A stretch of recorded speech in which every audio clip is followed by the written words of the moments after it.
দ্রুত জুলাই সনদ ঘোষণা ও নিরপেক্ষ নির্বাচন কমিশন গঠনের দাবি জানিয়েছেন এনসিপি দক্ষিণাঞ্চলের মুখ্য সংগঠক হাসনাত আব্দুল্লাহ।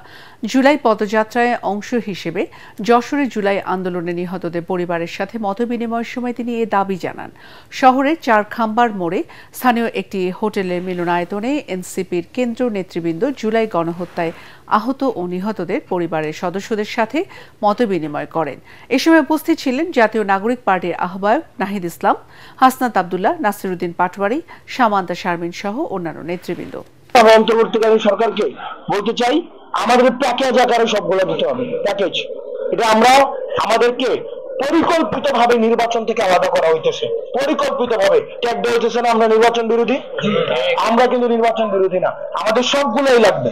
কেউ বলতেছে আমার এটা চাই, ওইটা চাই না, ওইটা চাই, সেটা চাই না, আমার সবগুলো চাই। আমি সংস্কার চাই, আমি বিচার চাই, আমি জুলাই ঘোষণাপত্র চাই, আমি নির্বাচন চাই।